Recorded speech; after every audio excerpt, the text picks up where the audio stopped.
it implies that unity as a community or as So ito ngayon ang hitsura ng Iloilo City, Plaza Libertad, Iloilo City Hall and simbahan.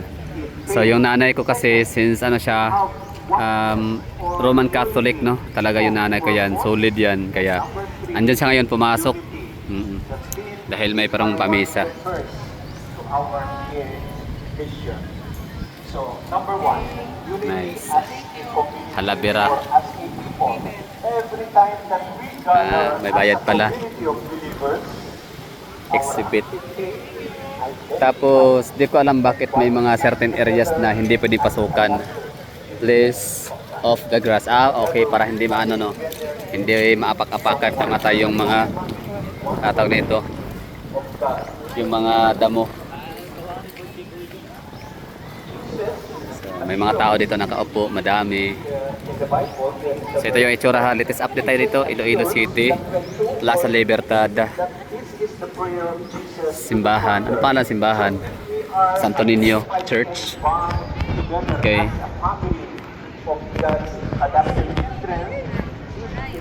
Ganda dito, no? Grabe. Sa totoo lang ang talagang bakit maganda ang appearance ng Iloilo City sa mga camera, sa mga vlog. Dahil nga rin sa talagang ano, napakaganda ng kulay, greenery. Perfect talaga na background. Video, pictures. Talagang ano siya. Napaka ang tawag dito. Match ba? Match. No, perfect match sa camera. Ang kanilang lugar. Ganda ng mga building, ang ganda ng mga park, ang ganda ng mga damo, diba? So well cultivated, well managed, well maintained, kaya napakaganda ng contrast ng ano, ng lugar ng Iloilo City dahil sa mga greeneries nila.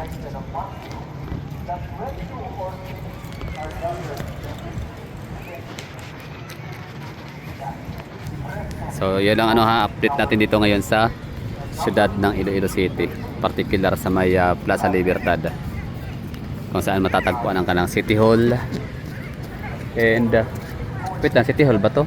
Ito nga City Hall.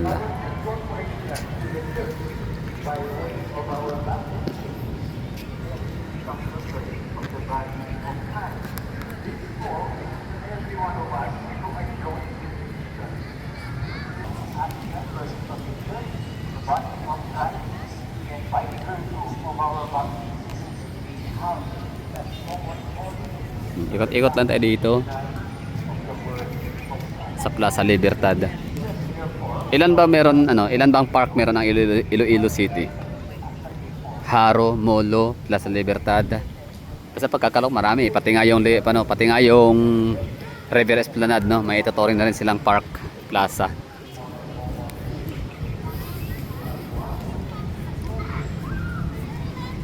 Meron din Children's Park.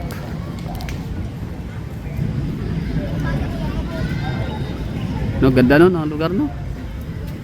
Ito consistent, Iloilo City. Good job.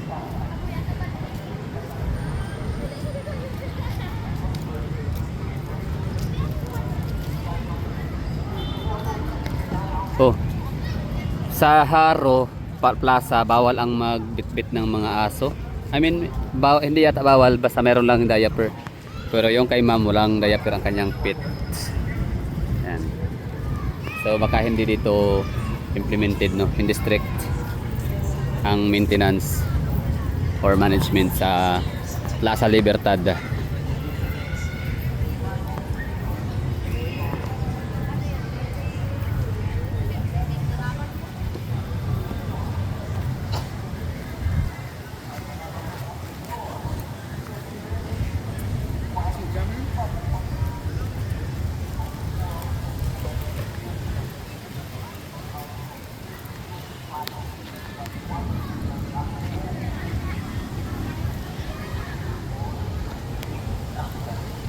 Nice one.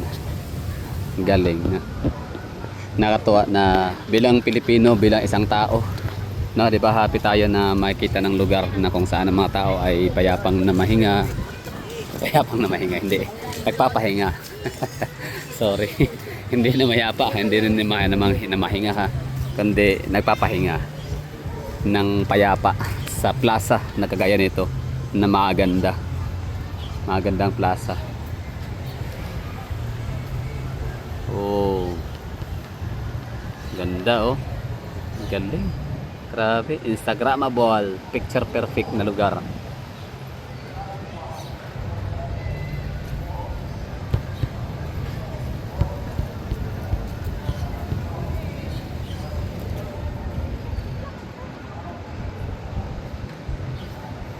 So ang lugar sa Iloilo perfect siyang ano no, pasyalan na tama ang ano, get up, tama ang pang outfit, di ba? Para maganda yung outlook tapos match sa ganda ng lugar. Galing. Basta ano, parang ang sarap sa puso na makakita ng mga taong yun na nga, relax lang, chill lang.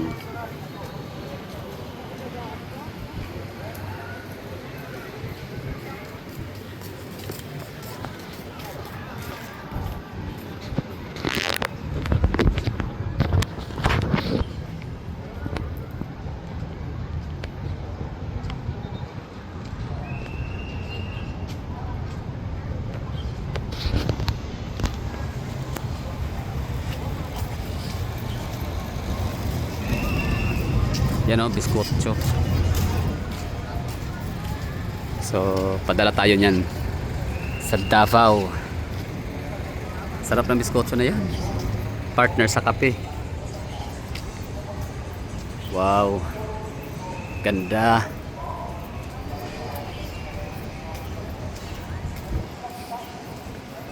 Di ba? Oh. Maaring meron tayong magagandang structure, maaring meron kayo dyan na mga nanonood, maaring meron kayong magagandang structure kagaya nito, City Hall nila, pero hindi nyo makopya yung ganito kalinis na lugar, ganito kalinis na plaza.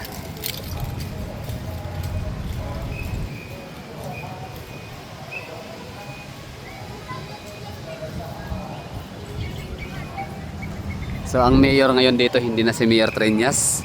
So sino ang pumalit?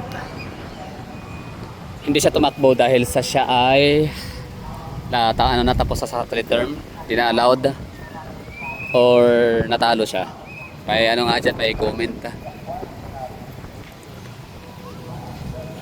Congressman Michael Dokhati.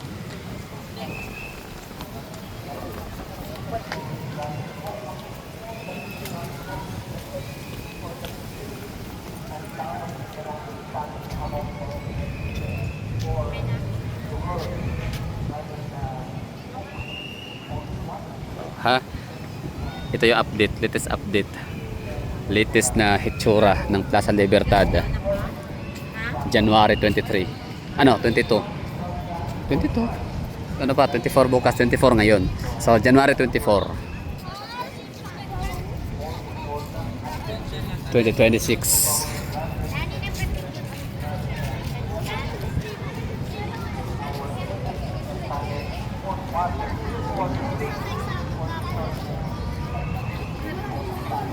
Tapos ang Iloilo, sa mga hindi nakakaalam isa sa pinakamataas na HDI sa Pilipinas ang Iloilo City, Human Development Index. So congrats. Sa Davao City dati ano lang siya, medium, pero nitong huli tinignan ko, ano na rin tayo, HDI ano na rin, mataas na rin, very high na rin. Hindi pala medium, ano tala, high lang pala, high. So yung HDI ng Davao City is high ngayon, very high na. Pero itong Iloilo City, mula noon hanggang ngayon, very high ang kailang HDI. Ibig sabihin nun, maraming mga universities can lead into producing many professionals.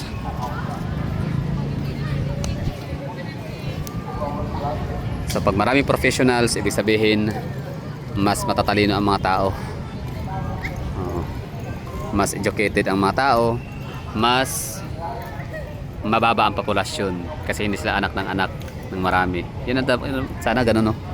Yung pagtingin mo wala kang kapasidad, walang kakayahan na magbigay ng magandang kinabukasan sa mga anak, tama na yung isa. dalawa, tatlo, apat, lima. Di ba? So, kita mo, di ba, napakalumang syudad nitong si Iloilo City. 300, ilang years na ba? No? Di ko alam. Basta 15 something. Kung si Cebu ay 1521, sa maaari ito ay 1529, mga ganyan, 1526. Basta konti lang ang gap nila. Ilang years lang. So, sana sila ay umabot na sa ilang milyon-milyon na sana yung populasyon nila, pero hindi. O, kasi nga mayayaman, kasi hindi yan nag-aanak ng marami.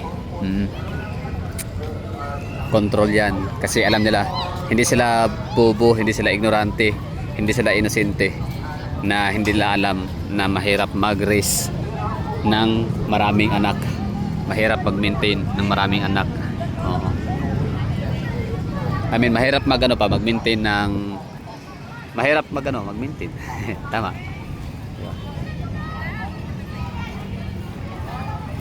Galing. Ganda. Nice one. Congrats. Congrats. Kasi ang ganda ng lugar nyo. Congratulations. O, ano bang pwede nating sabihin sa kanila? Siyempre, congrats, di ba? O yun, may mga diaper. Ayun. Kaya may mga pets na yan. O, di ba? May mga diaper sila. May isa hindi.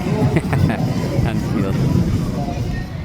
Well, okay lang naman walang diaper, basta pag tumae yung alaga ninyo, damputin lang, no problem yan. Sa Davao City, ang namin, Children's Park lang talaga siya, tas nakabakod, nakaharang, tapos yan, nakaapak lang din, nakayapak, bawal pasok yung chilas sa sapatos. Pero dito hindi sila strict pagdating sa ganyang bagay.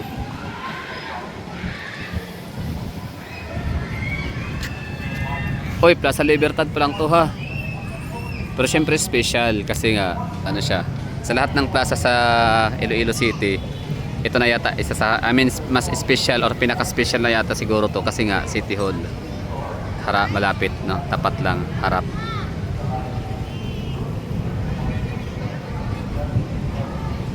Galing naman. Tapos itong kalye na to dito ay GM Basa Street.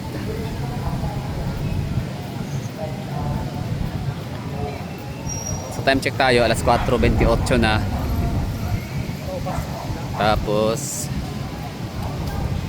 malapit na mag sunset. So dapat doon tayo sa Sunset Boulevard pupunta ngayon. Asa na ba yung yung underground cabling system? Sa may yun, di ba? Calle Real. Hindi pala ito Basa. Zamora Street.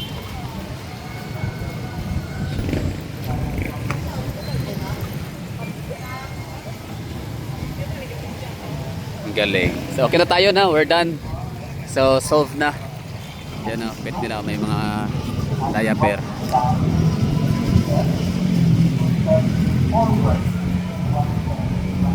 So that's all. Happy ako na makabalik ulit sa lugar. Happy ako na nakita ko ulit yung napakaganda, napaka-aesthetic na mga plaza.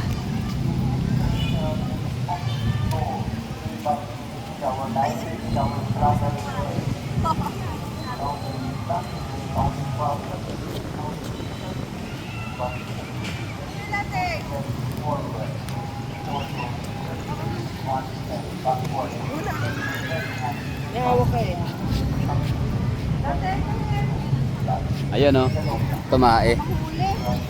For example, kanina diba tatlo, yung isa natanong natin wala siyang diaper. Ayaw tumae. Okay lang walang diaper, basta pupulutin pagkatapos. Nag-mouse on man sa. Oh, diba? Iwan lang pulot. Pulutin, damputin. Ganyan. Kasi iba kasi maglagay. Salamat So iba kasi lang, basta lang nagbibitbit ng mga pets sa mga park. Ang galing, no? So indeed, disiplinado. Ganyan sana dapat na pag may bitbit ng mga aso, pusa, basta damputin kung walang diaper. Pero mas maganda may diaper. Sabi ko kanina, nasa isip ko kasi yung dalawa may diaper naman. Pero yung isa wala. So baka dahil sa sobrang likot ng aso, hindi na nahulog, nalaglag, no? Natanggal yung diaper, kaya ayun, nakatae. O at least pinulot nila. So responsible, disiplinado. Good job. Sana all.